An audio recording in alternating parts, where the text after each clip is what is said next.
The stars looked cold through the viewing window of the gilded suffering. Commander stood with his 4 arms crossed behind his back. His skin shimmered under the soft lights of the observation deck. Around him, dozens of wealthy guests from across the Dominion drank expensive liquids and laughed at private jokes. They had come here for entertainment. They had come to watch things die. Below them, the planet 7 burned. Even from orbit, they could see the flashes of artillery fire, the orange glow of cities that had been burning for decades. 3 factions had been killing each other on that world for 40 years. The swarm controlled the northern territories. The collective held the industrial centers. The remnant fought for whatever was left. None of them remembered why the war started. None of them knew how to stop it. They did not care about the war. They cared about the betting. "Ladies and," announced. His voice was smooth like oil. "Tonight we have something special, something rare, something that will make this evening truly memorable." The guests turned their attention to the main screen. A holding cell appeared on the display. Inside the cell sat a creature unlike anything on 7. It had soft skin without scales or armor, 2 arms instead of 4 or 6. It sat calmly on the metal bench, watching the camera with steady eyes. "A human," said. The word brought whispers and laughter from the crowd. "Captured 3 weeks ago from a neutral cargo ship. We have studied this species before. They are slow. They are weak. They have no claws, no venom, no natural weapons of any kind. They cannot even see in the dark." More laughter. A tall female raised her glass. "How long will it last? I bet 3 minutes." "I say 5, another guest called out. "The insects might play with their food." Smiled, his teeth were small and sharp. "We shall see. We have given the human a small survival kit, 1 knife, 1 container of water, a broken translation device, nothing more. We will drop it into the directly between all 3 faction territories." There was the most dangerous place on 7. A flat wasteland where artillery shells fell like rain. No faction controlled it because no one could survive there long enough to claim it. Thousands of soldiers had died in that desert. In the holding cell, the human stood up. His name was Cole. He was 34 years old. He had been a sergeant in the Earth Defense Corps before he left military service. For the past 6 years, he had worked on salvage ships, collecting valuable materials from abandoned space stations and dead vessels. He had been sleeping when they captured his ship. He had woken up in chains. Now he understood what was about to happen. They had explained it to him in simple terms. They were going to drop him into a war zone. They were going to watch him die. They thought it would be fun. Did not argue, he did not beg. He asked only one question: "What's the gravity down there?" The guards had laughed at him. One of them answered anyway. "0.9 standard. The air is breathable, not that it matters for you." Nodded slowly. 0.9 gravity meant he would be slightly stronger and faster than normal. Breathable air meant he could run without a mask. These were small advantages. He stored them in his mind and waited. The guards came for him 20 minutes later. They put him in a drop pod barely large enough for his body. They gave him his survival kit. The knife was military grade, probably taken from his own ship. The canteen was full. The translator was cracked down the middle, its screen dark. "Any last words?" a guard asked him. They were recording everything for the guests upstairs. Looked into the camera, his face showed nothing. No fear, no anger, just calm thought. "Yeah," he said, "thanks for the knife." Then the pod door closed, and he felt the ship release him into the void. The fall took 8 minutes. Spent the first 2 minutes checking his equipment. He spent the next 3 watching the planet grow larger through the small viewport. He could see the now, a massive scar across the continent. He could see the flash of explosions, the smoke rising from a dozen different fires. He spent the last 3 minutes thinking. They had made a mistake. They saw humans as weak because humans had no natural weapons, but knew something they did not understand. Humans had survived on Earth not because they were strong. They had survived because they were smart. because they could adapt, because they never, ever gave up. The pod hit the ground hard. The impact threw against his restraints. Warning lights flashed red. The door blew open and hot air rushed inside. The air smelled like ash and burning metal. Cut himself free and crawled out of the wreckage. The dust of the covered everything. In the distance, he could hear the boom of artillery. Closer, he heard the sharp crack of smaller weapons. The three factions were fighting less than 2 kilometers away. He took a moment to study his surroundings. Broken buildings rose from the dust in every direction. Old factories, maybe, or military bases. Everything was ruined. Everything was. High above, invisible in the afternoon sky, the ship watched through its cameras. The wealthy guests were already laughing. The human looked so small down there, so lost, so helpless. Raised his glass. "The entertainment begins," he announced. "Place your bets now. How long until our human friend meets his end?" The numbers appeared on screen. 3 minutes, 5 minutes, 10 minutes. One optimistic guest bet 15.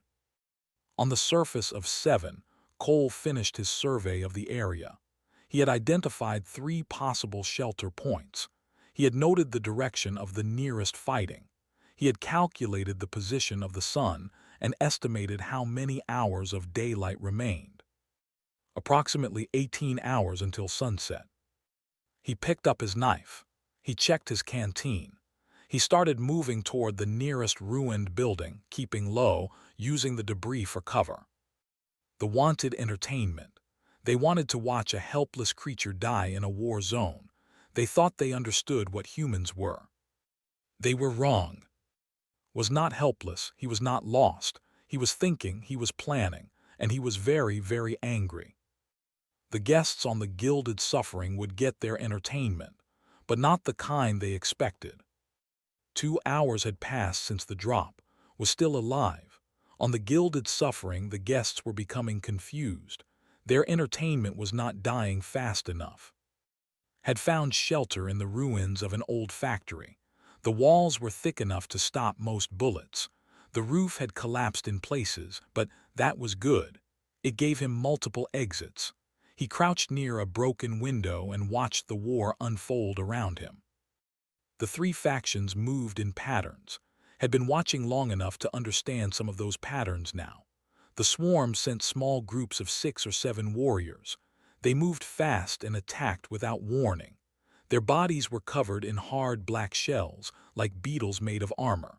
They carried long weapons that fired bolts of bright plasma. The collective used larger groups, 20 or 30 soldiers moving together in tight formations. Their shells were brown and red. They were more careful than they, more organized, but slower. The remnant was different from both. They were fewer in number, but each warrior was bigger than the others. Their shells were dark green, almost black. They fought alone or in pairs, hitting hard and disappearing before the enemy could respond.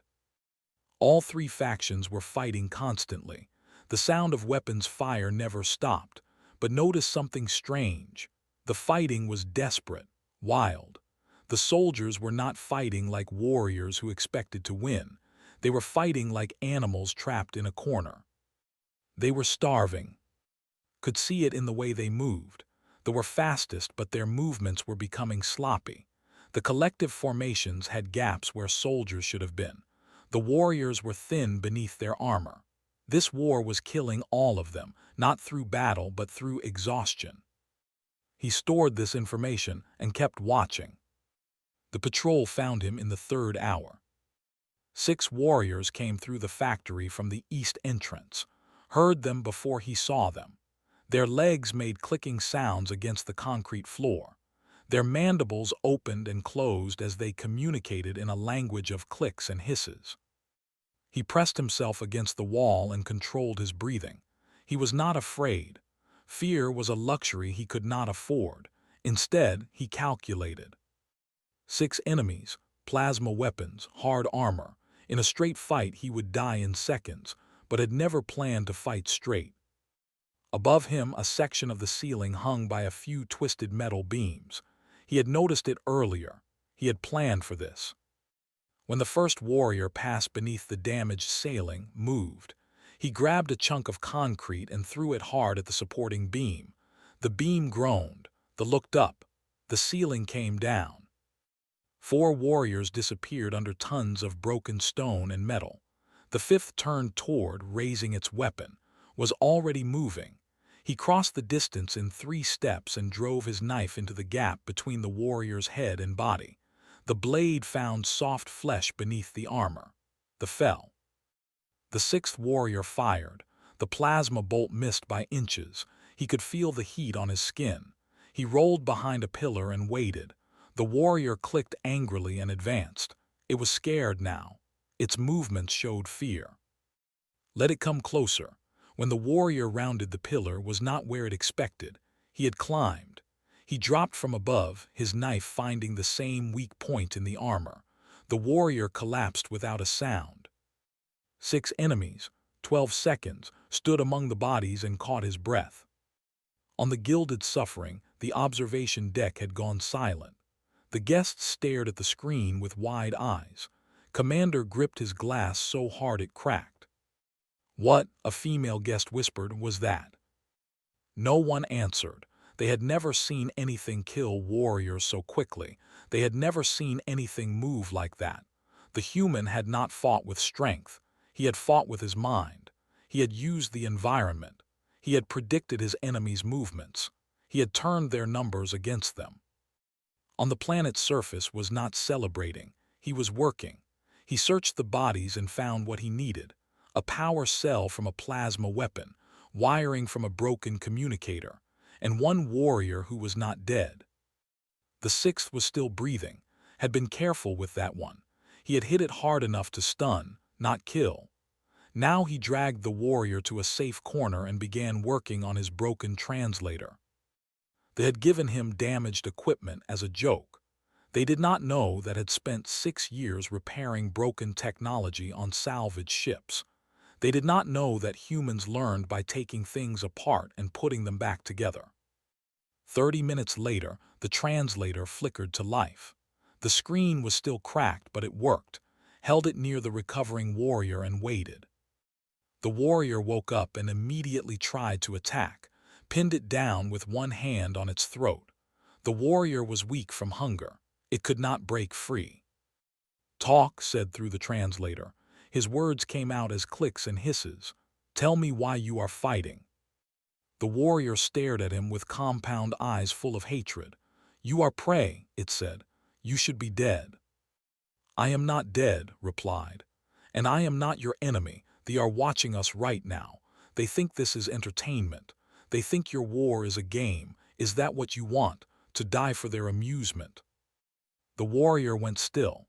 Its hatred was replaced by something else. Confusion, maybe, or curiosity.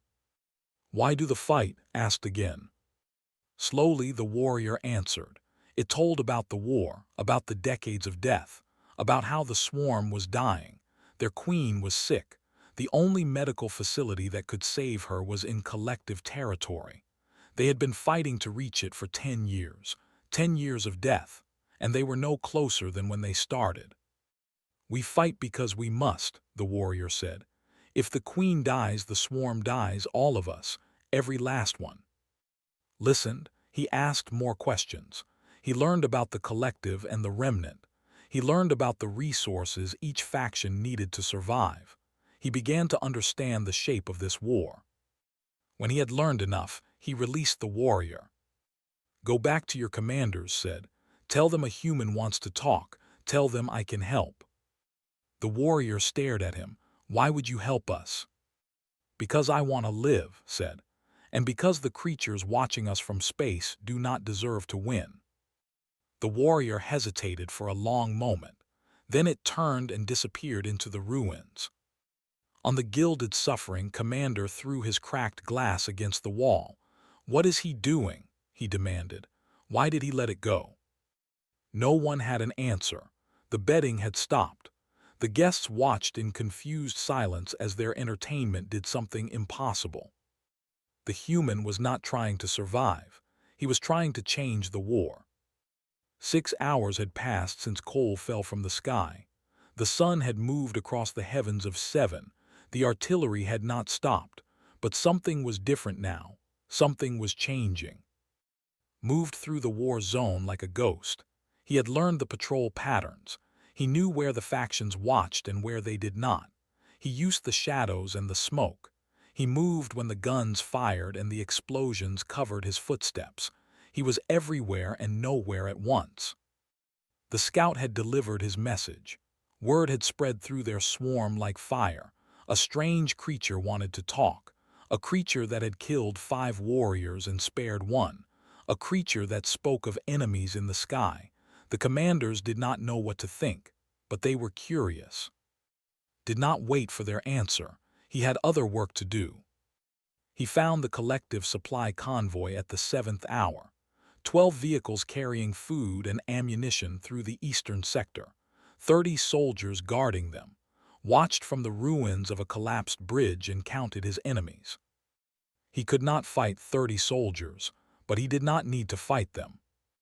Waited until the convoy passed through a narrow canyon. Then he triggered the landslide. He had spent an hour preparing it, moving rocks, weakening supports. When the first vehicle entered the canyon, pushed a single stone. That stone hit another. That stone hit another. Within seconds, the canyon walls were falling. The soldiers scattered in panic. The vehicles stopped. When the dust cleared, the road was blocked. The convoy was trapped. Appeared on top of the canyon wall. The soldiers saw him and raised their weapons, but he held his hands up, open, empty. "I am not here to fight," he called down through his translator. "I am here to make a deal." The collective commander was a large warrior with a cracked shell and old battle scars. She looked up with compound eyes that had seen too much death. "What deal can Prey offer us?" "Information," said. "I know where the remnant keeps their water supplies. I know the location of their hidden camps. I can give you this information. In exchange, you give me these supplies." The commander laughed. It was a harsh sound like stones grinding together. "Why would we trust you?"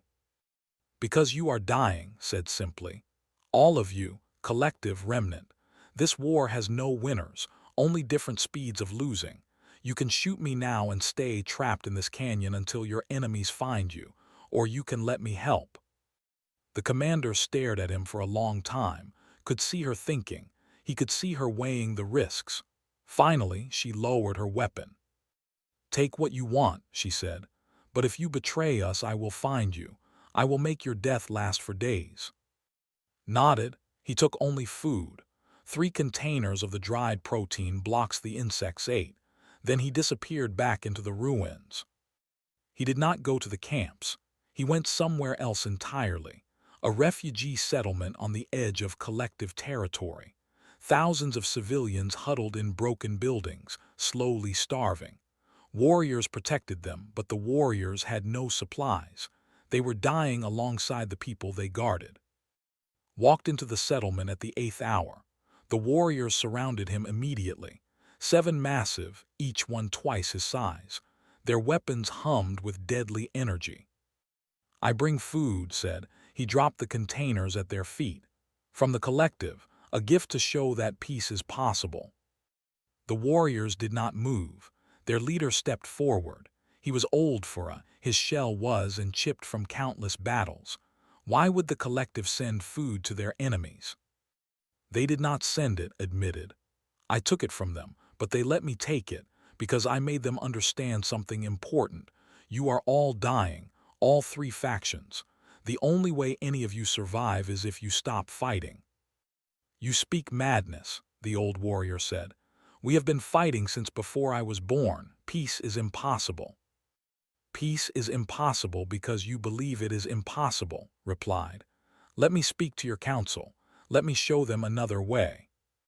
The old warrior studied with ancient eyes. Then slowly he nodded. "Come, but know this, small creature. If this is a trick, you will not leave alive." The war council met in an underground bunker. 12 of their greatest warriors sat around a table covered with maps and battle plans. They looked at with confusion and contempt. This soft creature thought it could end their war. "I know why you fight," said before they could speak. "The collective took your breeding grounds. Without them, your species cannot reproduce.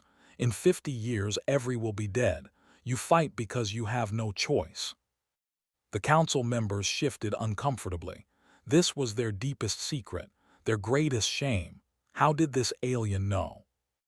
"The collective fights because their cloning technology is failing," continued. "They cannot grow new soldiers. They are running out of genetic material. They fight to take resources from you because they are desperate." He turned to look at each council member directly. "And the fight because their queen is dying. They need medical equipment that only the collective has. Everyone is fighting for survival. Everyone is losing."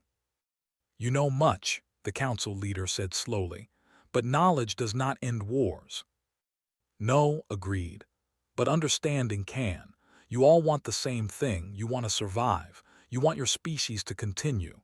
Right now, you are destroying each other for resources that you could share." One of the warriors stood up angrily. "Share with the creatures who killed my family, who burned our homes." He raised his weapon toward. Did not move, he did not flinch. He looked at the warrior with steady eyes and spoke calmly. "I understand your anger, I understand your pain, but your family is already dead. Your homes are already burned. You can spend the rest of your life killing collective soldiers. You might kill hundreds of them. And then what? Your species still dies. Your children still inherit nothing but ashes." The warrior's hand trembled. His weapon stayed raised for a long moment. Then slowly it lowered. "I am not asking you to forgive," said. "I am asking you to survive. There is a difference." On the gilded suffering, Commander watched in disbelief. The human had been captured, surrounded by enemies, given 3 chances to die, and somehow, impossibly, it was still talking, still negotiating, still alive. "This is impossible," a guest muttered. "How is it doing this?" Did not answer. He was beginning to feel something he had not felt in centuries: fear. On the planet below, Cole stood before the council and delivered his proposal. A meeting, all 3 factions, neutral ground, one chance to end 40 years of war. The council members argued, they threatened, they shouted at each other in angry clicks and hisses, but in the end they agreed. They had nothing left to lose. Walked out of the bunker at the 10th hour. 18 hours until sunset. 8 hours since he fell from the sky. And somehow, impossibly, he had arranged a peace conference. The war was about to change. 12 hours since the drop. Halfway to sunset. The observation deck of the Gilded Suffering had become a place of silence and tension. No one was laughing anymore. No one was placing bets. The wealthy guests watched their screens with growing unease as their entertainment became something else entirely. Commander stood alone at the main viewport. His skin had turned pale. His 4 hands were clenched into fists. Below him, on the planet's surface, the impossible was happening. The meeting place was an old temple. It had been abandoned for decades. Its walls were crumbling. Its roof was gone. But it stood exactly between the territories of all 3 factions. Neutral ground. Sacred ground, according to the old beliefs that no one remembered anymore. Cole waited in the center of the temple as the delegations arrived. They came first. 12 warriors and their supreme commander, a massive female with golden markings on her black shell. She moved slowly, carefully, watching everything. Her soldiers spread out around the temple entrance, weapons ready. The collective came next. 20 soldiers in their tight formation, led by the same commander, had met at the convoy. She nodded at him as she entered. A small acknowledgement, almost like respect. The remnant arrived last. Only 6 warriors, but each one was a giant. The old council leader walked at their center. His ancient eyes took in the temple, the other factions, and the small human standing alone in the middle. For a long moment, no one moved. The 3 factions had not been this close to each other without fighting in decades. The tension was thick enough to taste. Every soldier had their weapon ready. One wrong move would turn this temple into a slaughter. Spoke first. His translator converted his words into clicks and hisses that all three factions could understand. Thank you for coming. I know this is difficult. I know you have reasons to hate each other, but I also know you are tired. You are hungry. You are dying. And I know something you do not. He paused and looked up at the sky. Everyone followed his gaze. They saw nothing but clouds and distant smoke. There is a ship up there, continued. A pleasure cruiser called the Gilded Suffering. Right now, hundreds of wealthy aliens are watching us. They are watching your war. They have been watching for years. They bet money on how many of you will die each day. They capture creatures like me and drop them into war zones because they think it is fun. The room went still. The faction leaders looked at each other with new expressions. Not anger, something else. Something like shared disgust. You are entertainment to them, said. Your suffering is their pleasure. Your dead children are their evening amusement. They do not care who wins this war. They only care that you keep fighting, keep dying, keep bleeding for their cameras. The commander spoke first. Her voice was like breaking glass. You speak of enemies in the sky, but even if this is true, what can we do? We cannot reach them. We cannot fight ships with ground weapons. Actually, said, you can. He had been busy during the past 12 hours. While he negotiated with each faction, he had also been gathering information, learning about their weapons, their capabilities, their secrets.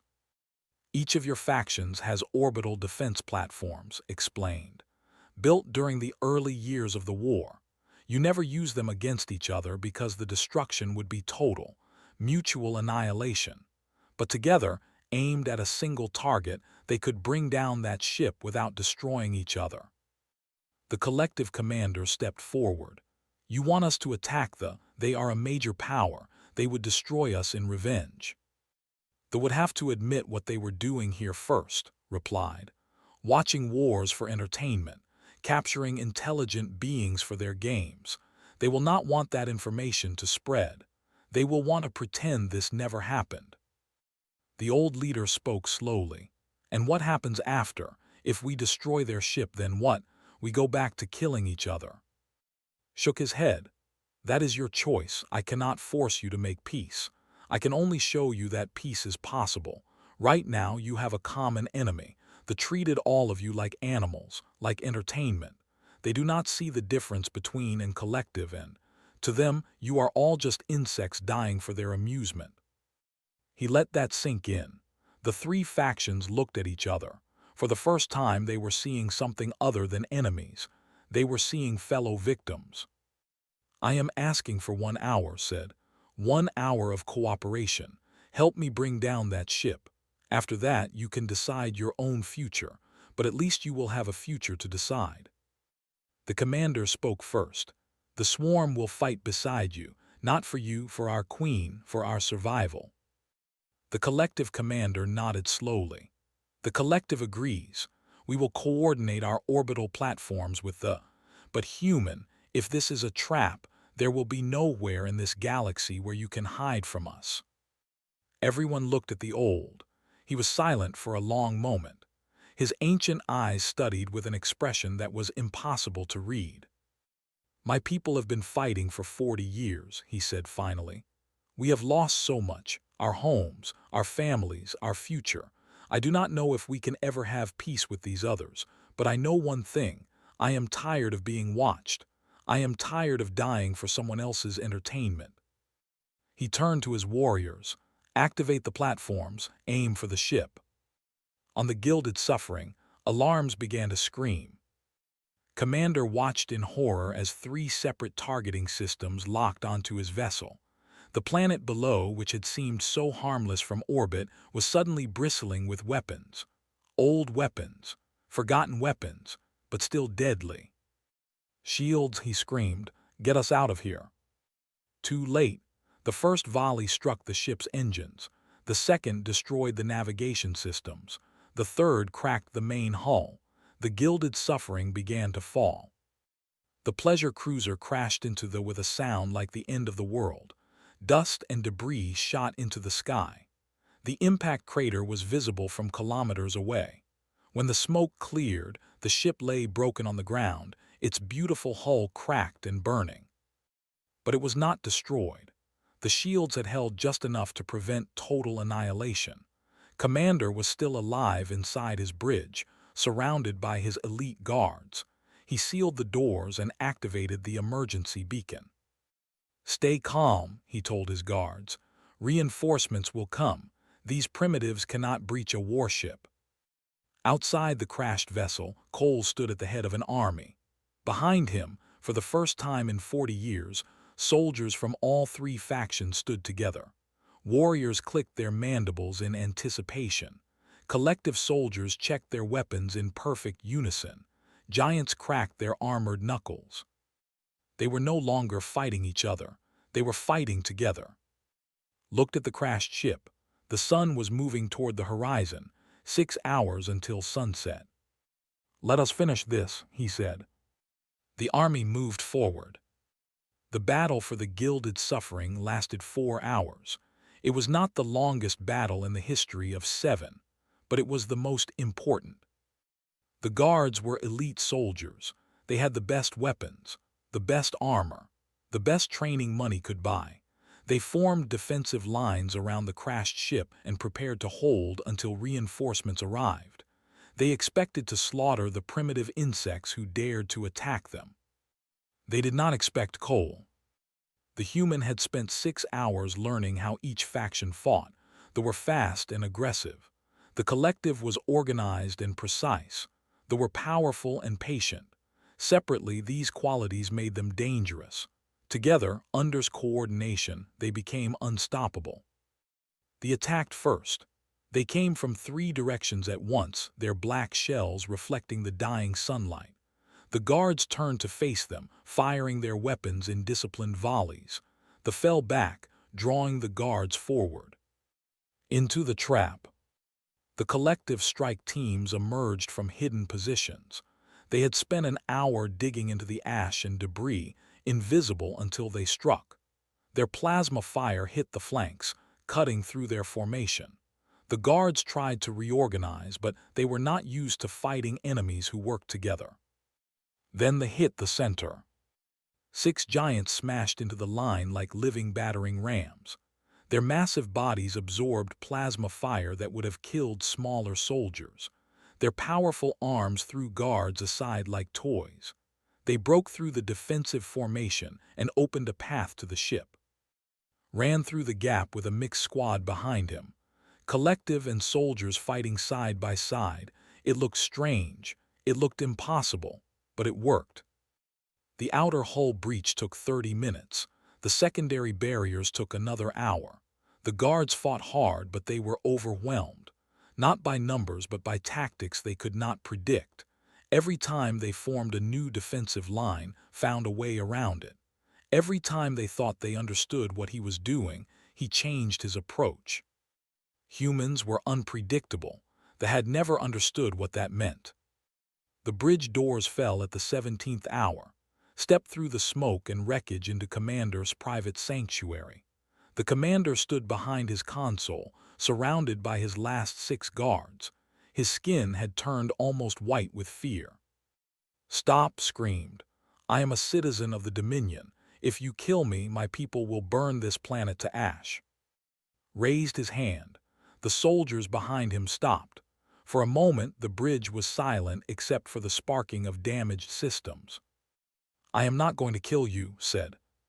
"Blink to what?" "I said I am not going to kill you. I need you alive. I need your communication systems." The commander stared at him in confusion. "My communications? Why?" Walked forward slowly. He stepped around the bodies of fallen guards. He stepped over broken furniture and shattered glass. When he reached the main console, he looked at with eyes that showed no emotion. "Because I want to send a message." 20 minutes later, every ship in the sector received a priority broadcast. Every trading station, every military outpost, every pleasure cruiser that had ever orbited a war-torn planet for entertainment. The message showed Cole standing on the bridge of the Gilded Suffering. Behind him, through the broken viewport, the armies of three united factions stood at attention. The setting sun of 7 painted everything in shades of gold and red. "My name is Cole," he said. 18 hours ago, I was dropped onto this planet to die for your amusement. I was supposed to be entertainment, a soft creature without weapons or armor, running and screaming while aliens killed me for your pleasure." He paused. The cameras of a dozen ships captured every word. "I am not dead. I am not running.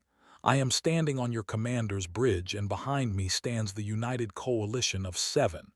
3 factions that have been killing each other for 40 years. 3 species that were supposed to hate each other forever. They are united now, not because of me, because of you." Stepped closer to the camera. "You watched them die. You bet money on their suffering. You treated them like animals in a fighting pit. You never imagined they might stop fighting each other and start fighting you." He smiled. It was not a friendly smile. 7 is no longer a war zone. It is no longer entertainment. It is a free planet under the protection of its new coalition government. Any ship that enters this system without permission will be destroyed. Any citizen who attempts to interfere with this world's recovery will face justice. This is not a request. This is a warning. Reached for the console to end the transmission. Then he stopped. "One more thing," he said. "I know you have captured other species for your games, other humans, other creatures you considered weak and soft and amusing. I suggest you release them. I suggest you stop watching wars for entertainment, because now you know something important about humans." He leaned close to the camera. "We do not forget, we do not forgive, and we never ever stop fighting." The transmission ended. The sun set over 2 hours later. For the first time in 40 years, the planet was quiet. No artillery, no explosions, no screaming.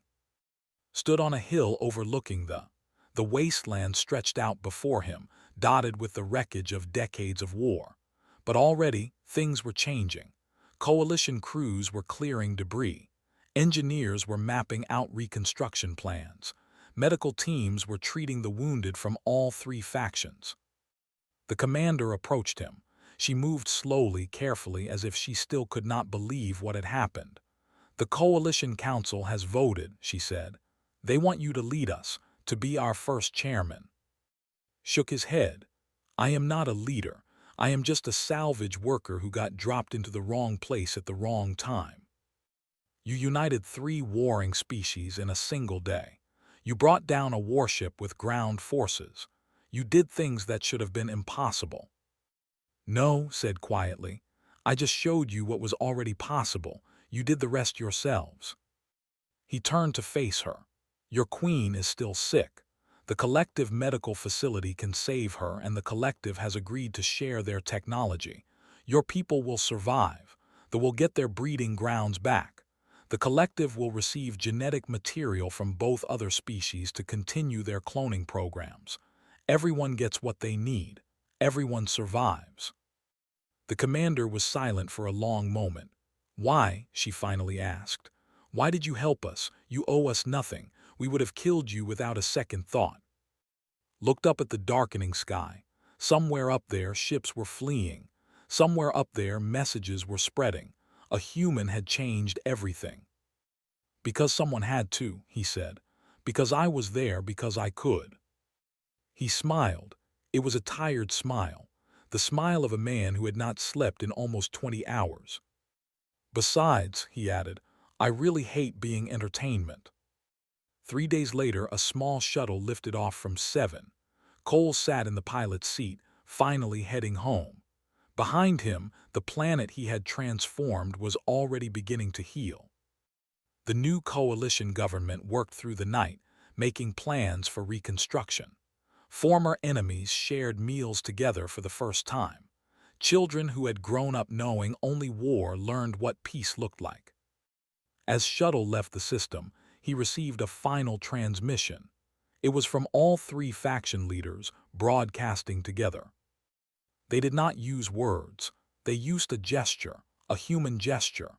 They raised their appendages to their heads in salute, had taught it to them during the battle. He smiled and returned the salute. Then he pointed his ship toward Earth and let himself finally rest. In space, an admiral watched the recording from 7 for the 20th time. His staff stood nervously behind him, waiting for orders. The admiral's face showed no emotion, but his hands were trembling. "One human," he said quietly. "One human dropped into a war zone as a joke, and in 18 hours he united 3 enemy factions, destroyed a pleasure cruiser, and sent a message that half the galaxy has already seen." He turned to face his staff. "Cancel all human acquisitions. Immediately. Return any humans we have in custody to neutral space with our apologies, and send a message to every entertainment division in the Dominion." "What message, Admiral?" The Admiral looked back at the screen, at the image of a single human standing triumphant on the bridge of a conquered ship. "Humans are no longer classified as a curiosity species," he said. "From this moment forward they are classified as a threat, the highest level of threat, and we will never, ever make the mistake of underestimating them again." Outside the window the stars burned cold and distant, but somewhere out there a salvage worker named Cole was heading home, and across the galaxy other species were watching, learning, hopping. If one human could do that much in a single day, what could humanity do if they were truly angry? They did not want to find out.